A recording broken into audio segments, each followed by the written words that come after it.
देखिए, लखनऊ से खबर है जहां पर उत्तर प्रदेश विधानमंडल का सत्र आज से शुरू हो गया है। विधानसभा सत्र की शुरुआत से पहले मुख्यमंत्री योगी आदित्यनाथ ने पत्रकारों को संबोधित किया। मुख्यमंत्री ने बताया कि बजट सत्र में दो प्रमुख एजेंडे होते हैं, जिनमें पहला महामहिम राज्यपाल का अभिभाषण और दूसरा सामान्य बजट होता है। राज्यपाल के अभिभाषण के बाद विधानसभा की कार्यवाही औपचारिक रूप से शुरू हुई। मुख्यमंत्री ने उम्मीद जताई कि ये सत्र प्रदेश के विकास और जन कल्याण से जुड़े महत्वपूर्ण निर्णयों के लिए अहम साबित होगा। तो बजट सत्र के दो महत्वपूर्ण एजेंडों पर सरकार का फोकस रहने वाला है और राज्यपाल के अभिभाषण के बाद में उत्तर प्रदेश की विधानसभा की कार्यवाही शुरू हुई। तो देखिए, विकास और जन कल्याण अहम निर्णय होंगे इस विधानसभा के सत्र में। तो उत्तर प्रदेश विधानसभा के सत्र का आगाज आज से हो गया है।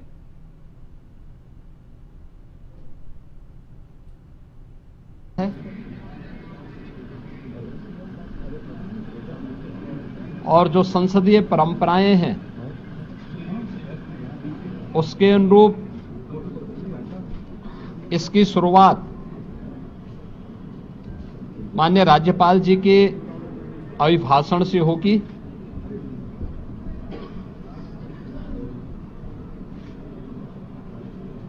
बजट सत्र में दो महत्वपूर्ण एजेंडे होते हैं। एक माननीय राज्यपाल जी का अभिभाषण और दूसरा सामान्य बजट। माननीय राज्यपाल जी का अभिभाषण वह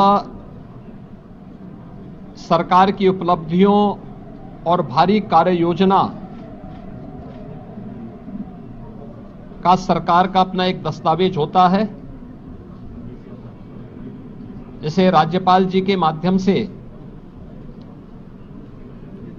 सदन के माध्यम से पूरे प्रदेश के जनता जनार्दन को समर्पित किया जा। और मुख्यमंत्री योगी आदित्यनाथ आज सीतापुर दौरे पर रहे, जहां पर उन्होंने तपोधाम आश्रम में संत योगीराज गिरधारीनाथ महाराज के स्मारक का अनावरण किया और उनकी गुफा का उद्घाटन किया। इसी अवसर पर आयोजित जनसभा को संबोधित करते हुए सीएम योगी ने सनातन संस्कृति की महत्ता पर जोर दिया। उन्होंने कहा कि जैसे पूर्वी भारत में शक्ति पीठों का महत्व है, वैसे ही पश्चिम में हिंगलाज का धार्मिक महत्व रहा है। सीएम ने सीतापुर को सनातन परंपरा की पौराणिक भूमि बताते हुए कहा कि भारत की सांस्कृतिक विरासत को पुनर्स्थापित करना सरकार का संकल्प है।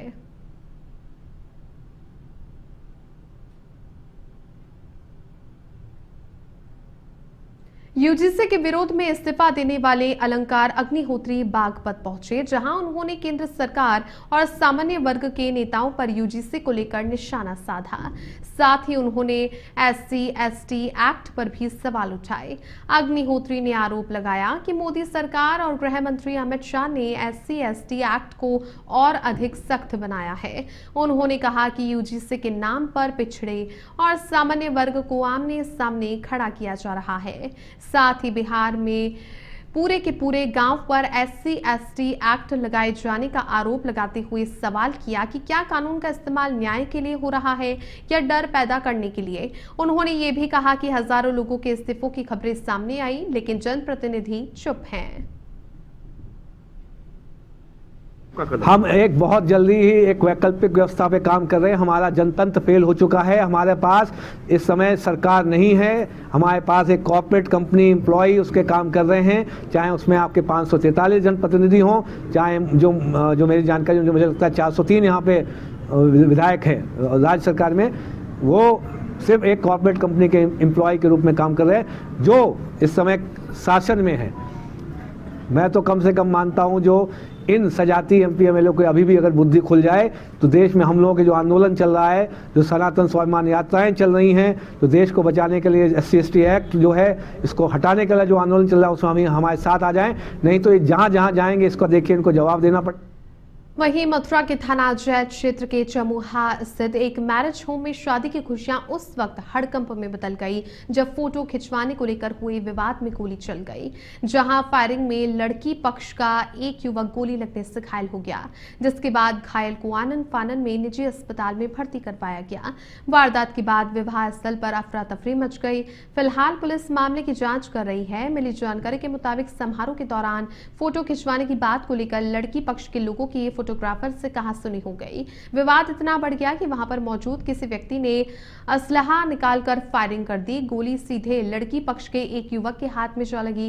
गोली चलते ही शादी समारोह में अफरा तफरी मच गई और मेहमान अपनी जान बचाने के लिए इधर उधर भागने लगे। बस्ती में सोनहा थाना पुलिस ने गुमशुदा 3 बालिकाओं को मुंबई से सकुशल बरामद कर लिया। दरअसल तुसैल गांव की 3 बालिकाएं 3 फरवरी को कॉलेज जाने के बहाने घर से निकली थी, लेकिन वापस नहीं लौटी थी, जिसके बाद में परिजनों की सूचना पर पुलिस ने गुमशुदगी की रिपोर्ट दर्ज करके बालिकाओं की तलाश शुरू कर दी थी और पुलिस टीम ने बालिकाओं की लोकेशन ट्रेस की और उन्हें मुंबई से सकुशल बरामद कर लिया। बरामदगी के बाद तीनों बालिकाओं को परिजनों को सौंपने की प्रक्रिया के साथ नियमानुसार विधिक कार्यवाही की जा रही है। सिद्धार्थनगर से खबर है, जहां बांसी तहसील क्षेत्र के दुल्ही गांव के 2 दर्जन से अधिक किसान अपनी ही पूर्वजों की जमीन पर हक पाने के लिए सरकार से लड़ाई लड़ने को मजबूर हैं। किसानों का आरोप है कि जिस जमीन को सरकारी बताकर वन विभाग को सौंप दिया गया, उस पर उनके वैध बेनामे मौजूद हैं और गाटा संख्याओं में उनके नाम भी दर्ज हैं। नदी कटान के कारण वर्षों पहले जमीन प्रभावित हुई थी, लेकिन अब जमीन वापस मिलने के बावजूद प्रशासन सुनवाई नहीं कर रहा। हालांकि जिलाधिकारी ने 3 दिन में समाधान आश्वासन दिया है।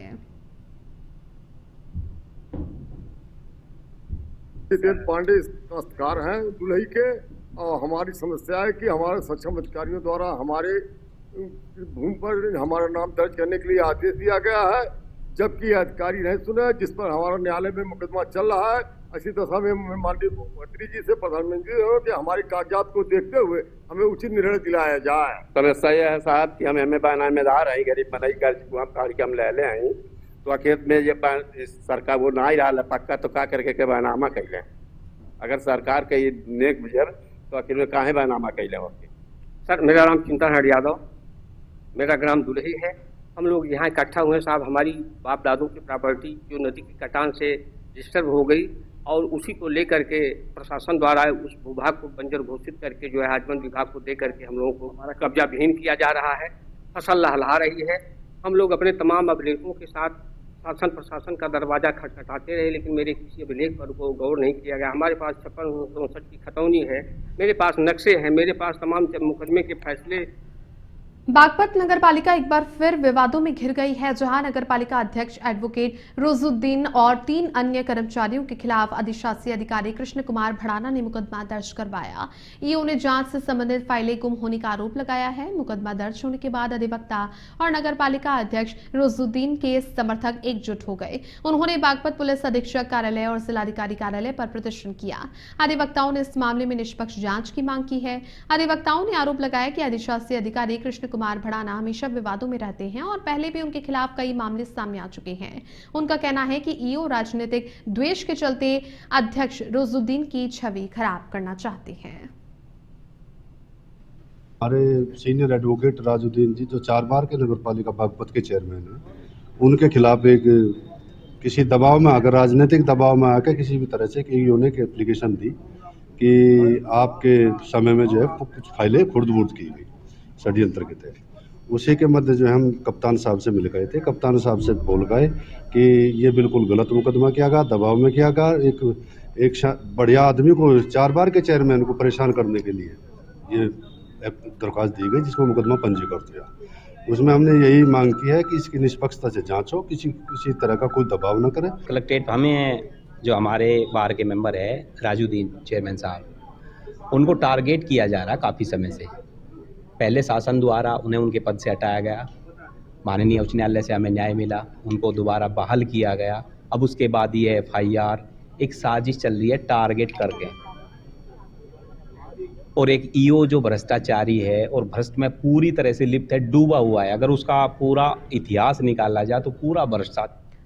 पुलिस लाइन बांदा में तैनात उप निरीक्षक धीरेन्द्र कुमार सिंह के निधन पर पुलिस परिवार ने भावभीनी श्रद्धांजलि अर्पित की। 3 दिसंबर 1987 को यूपी पुलिस में भर्ती हुए धीरेन्द्र कुमार का 8 फरवरी 2026 को अचानक चक्कर आने से निधन हो गया। उन्हें जिला अस्पताल बांदा लाया गया, जहां चिकित्सकों ने उन्हें मृत घोषित कर दिया।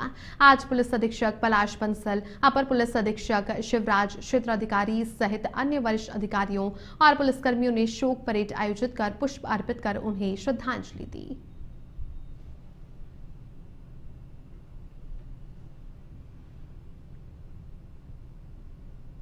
देखिए, चंदौली से खबर है, जहां पर अलीनगर थाना क्षेत्र में सड़क हादसे में साइकिल सवार युवक की मौके पर ही मौत हो गई, जबकि उसके साथ जा रही महिला गंभीर रूप से घायल हो गई। हादसे के बाद आक्रोशित परिजनों और ग्रामीणों ने सड़क जाम करके विरोध प्रदर्शन करना शुरू कर दिया। जानकारी के अनुसार भुजा गांव निवासी सोहन अपनी भाभी को साइकिल से लेकर बाजार जा रहा था। इस दौरान शाहूपुरी स्थित एनडीआरएफ ऑफिस के समीप तेज रफ्तार ट्रक ने साइकिल को टक्कर मार दी। टक्कर इतनी तेज थी कि सोहन की मौके पर ही मौत हो गई, जबकि उसकी भाभी गंभीर रूप से घायल हो गई। घायल महिला को उपचार के लिए अस्पताल भेजा गया। हादसे की सूचना मिलते ही परिजन और ग्रामीण मौके पर पहुंचे। आक्रोशित होकर सड़क जाम करके विरोध प्रदर्शन भी किया गया। स्थिति को देखते हुए अलीनगर पुलिस मौके पर पहुंची और लोगों को समझा बुझा करके जाम हटाने का प्रयास किया। अलीनगर प्रभारी निरीक्षक अनिल कुमार पांडे ने बताया कि ट्रक को कब्जे में लेकर चालक को गिरफ्तार कर लिया गया है। ये कहना है कि शाहूपुरी कंपनी बंद हो चुकी है और ये सरकार की जमीन हो चुकी है, लेकिन फिर भी यहाँ जो है कंपनी वाले जो है रेख वाले कोयला माफियाओं को जो है जमीन दिए हुए हैं। बिना किसी परमिशन के, बिना किसी आदेश के यहाँ बड़े बड़े कोयला माफिया अपना रेख गिरवा करके इसी रोड शाहूपुरी से पड़ाव वाले रोड पर जाते हैं। और रोड की स्थिति ये हो गई है कि रोड पर चलना दुश्वार हो चुका है। आए दिन दुर्घटनाएं होती है। हम लोग शासन प्रशासन को अवगत करा दिए कि यहाँ पर कोयला अवैध तरीके से गिरता है, जिससे दुर्घटनाएं होती है, लेकिन आज तक कोई नहीं। आज आपके सामने हमारा भाई जो है। नगर से खबर है, जहां थाना खेसरहा क्षेत्र के ग्राम बनुहिया बुजुर्ग के दक्षिण बाग में हुए युवक मनोज कुमार की निर्मम हत्या के मामले में पुलिस ने 24 घंटे के भीतर बड़ी सफलता हासिल की। खेसरहा पुलिस और सर्विलांस की संयुक्त टीम ने हत्या में संलिप्त 4 अभियुक्तों को गिरफ्तार कर लिया। पुलिस की त्वरित कार्रवाई से लोगों ने राहत की सांस ली है। थाना खेसरहा के अंतर्गत एक नवयुवक जिसका नाम मनोज कुमार है, उसकी कुछ लोगों के द्वारा मिलकर उसकी हत्या कर दी गई थी। जब वो अपने गांव से अपनी मोटरसाइकिल से दूध देने जा रहा था, तो रास्ते में एक आम का बाग है, वहां पर कुछ लोग पहले से घात लगाए बैठे हुए थे और उनके द्वारा उसे जो है रॉड और कुल्हाड़ी से मारकर उसकी हत्या कर दी गई थी। इस घटना की सूचना मिलते ही तत्काल मौके पर थाना प्रभारी, क्षेत्राधिकारी, अन्य अधिकारीगण और एफएसएल की टीम मौके पर पहुंची। वहां से वैज्ञानिक साक्ष्य संकलित किए गए और वादिनी के द्वारा जो प्रार्थना पत्र दिया गया, उस प्रार्थना पत्र के आधार पर हमीरपुर से खबर है, जहां चिकासी थाने की पुलिस जीप अनियंत्रित होकर पलट जाने से एक होमगार्ड की मौत हो गई, जबकि एक उप निरीक्षक गंभीर रूप से घायल हो गए। जानकारी के मुताबिक पुलिस जीप एक मामले में शव का पोस्टमार्टम करवाकर थाने लौट रही थी। राठ हुरई मार्ग पर जरिया थाना क्षेत्र के चुरहा गांव के पास अचानक सामने बाइक सवार आ जाने से बचाने के प्रयास में जीप पलट गई। हादसे में उप निरीक्षक मोहित देव और होमगार्ड ब्रजेंद्र कुमार गंभीर रूप से घायल हो गए। दोनों को सीएचसी गोहांड ले जाया गया, जहां पर डॉक्टरों ने होमगार्ड को मृत घोषित कर दिया। सीएचसी राठ से प्राप्त मेमो के आधार पर थाना चिकासी पुलिस को सूचना मिली कि दिनेश कुमार पुत्र मैयादीन निवासी ग्राम बरौली खाका थाना चिकासी जनपद हमीरपुर की रात्रि में अधिक ठंड लगने से मृत्यु हो गई है। पंचायतनामा व पोस्टमार्टम की कार्रवाई हेतु थाना चिकासी पुलिस सरकारी वाहन से सीएचसी राठ गई थी। कार्रवाई उपरांत लौटते समय उरई राठ मार्ग पर थाना जरिया क्षेत्र में मोटरसाइकिल सवार को बचाने के प्रयास में सरकारी वाहन दुर्घटनाग्रस्त हो गया, जिसमें होमगार्ड श्री ब्रजेंद्र कुमार की मृत्यु हो गई तथा उप निरीक्षक मोहित देव को बेहतर उपचार हेतु जिला अस्पताल उरई रेफर कर दिया। वहीं कौशाम्बी के चरवा थाना क्षेत्र के मालक नगर बिराहीबाद गांव के बाहर सोमवार की सुबह उस समय हड़कंप मच गया जब ओवरब्रिज के पास स्थित एक सरसों के खेत में एक अज्ञात व्यक्ति का शव पड़ा हुआ मिला। खेत की ओर गए ग्रामीणों ने शव देखकर तुरंत ही पुलिस को सूचना दी। सूचना मिलते ही चरवा थाना पुलिस पहुंची और शव को कब्जे में लिया। अभी मृतक की पहचान नहीं हो सकी है। वहीं पुलिस आसपास के लोगों से पूछताछ करके मामले की जांच में जुट गई है। पोस्टमार्टम रिपोर्ट के बाद मौत के कारणों का खुलासा होगा।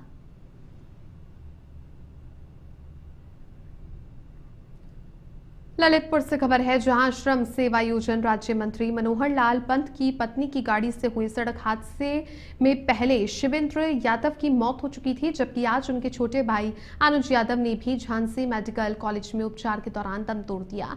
हादसे ने पूरे परिवार को उजाड़ दिया है और इलाके में शोक और आक्रोश का माहौल है। बरखेड़ा गांव में ग्रामीणों ने शव सड़क पर रखकर जाम लगा दिया और प्रशासन से दोषियों के खिलाफ कड़ी कार्रवाई की मांग की।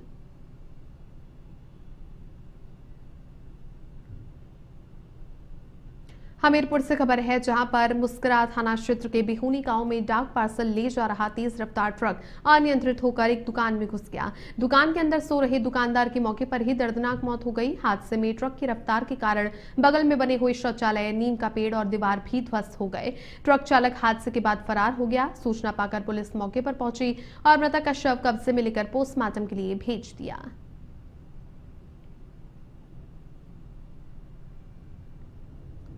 कानपुर से खबर है, जहां पनकी 2 स्थित HDFC बैंक में महिला कर्मचारी आस्था सिंह ने ग्राहक के साथ हद पार कर दी। जानकारी के मुताबिक कर्मचारी ने ग्राहक पर लैपटॉप तानते हुए धमकी दी और जाति का हवाला देकर दबंगई दिखाई। घटना के दौरान महिला कर्मचारी ने गालियां भी दी और ठाकुर हूं मैं कहकर ग्राहक को डराने की कोशिश की। इस घटना से बैंक की प्रोफेशनल छवि धूमिल हुई है। बैंक प्रबंधन ने मामले की जांच शुरू कर दी है और घटना को गंभीरता से लिया जा रहा है।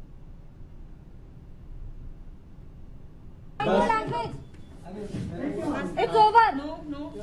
क्या इस अपने पति को समझाओ यार। मैं उनको बोल रही हूँ, मैंने इनकी लैंग्वेज के लिए बोला, इनकी लैंग्वेज कोई गलत नहीं। मैंने सिर्फ बहन बोला था, सिर्फ बहन। मैंने वहाँ पे कैमरा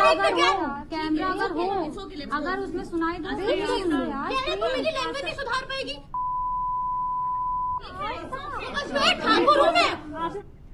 हापुड़ से खबर है, जहां नगर कोतवाली क्षेत्र में ट्रैफिक जाम के दौरान एक कार सवार व्यक्ति ने स्कूटी सवार दंपति को पुलिस की मौजूदगी में पीट दिया।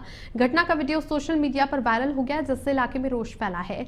पीड़ित दंपति ने डीएम से न्याय की गुहार लगाई है और आरोपी के खिलाफ सख्त कार्रवाई की मांग की है। पुलिस ने मामले की गंभीरता को देखते हुए जांच शुरू कर दी है और वीडियो के आधार पर आरोपी की पहचान करके कार्रवाई कर रही है।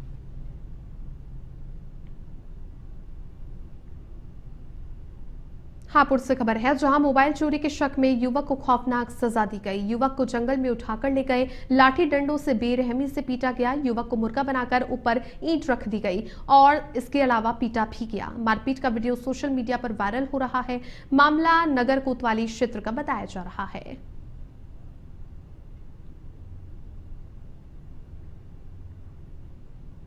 कानपुर से खबर है, जहां एक लग्जरी कार ने सड़क पर कहर बरपा दिया। ग्वालटोली थाना क्षेत्र के रेव 3 के पास दिल्ली नंबर की कार ने कई राहगीरों को टक्कर मार दी, जिससे कई लोग घायल हो गए। प्रत्यक्षदर्शियों के मुताबिक कार चालक को अचानक अटैक आने की वजह से हादसा हुआ। हादसे के बाद मौके पर पहुंची पुलिस ने कार को जब्त कर लिया और चालक शिवम कुमार मिश्रा को उपचार के लिए कार्डियोलॉजी अस्पताल भेजा। पीड़ितों ने चालक के खिलाफ थाने में तहरीर देकर सख्त कार्रवाई की मांग की है।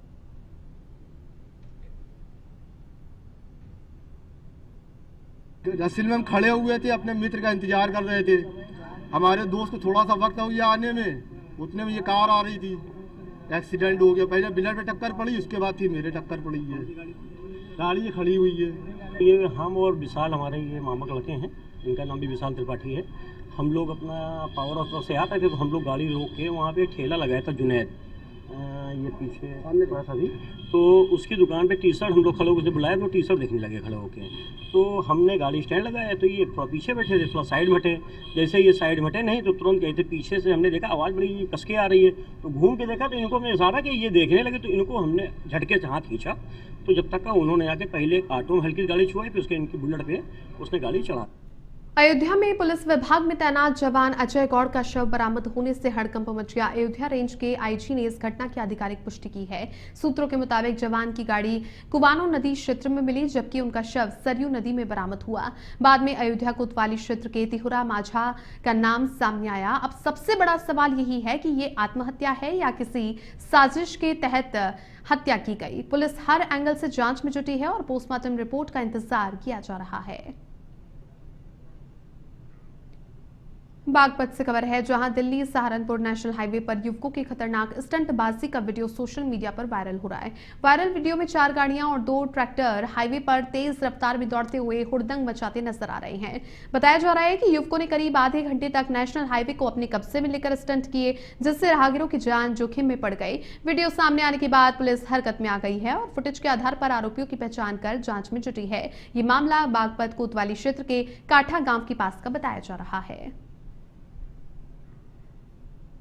कानपुर थाने क्षेत्र के बिठूर क्षेत्र में एक अस्पताल में NICU वार्ड में आग लगने से एक नवजात बच्चे की मौत हो गई। जानकारी के मुताबिक प्रसव के बाद नवजात को वार्मर मशीन में रखा गया था, तभी मशीन में शॉर्ट सर्किट हो गया और आग लग गई। आग की चपेट में आकर मासूम बच्ची बुरी तरह झुलस गई और इलाज के दौरान उसकी मौत हो गई। ये बच्ची माता पिता की पहली संतान थी।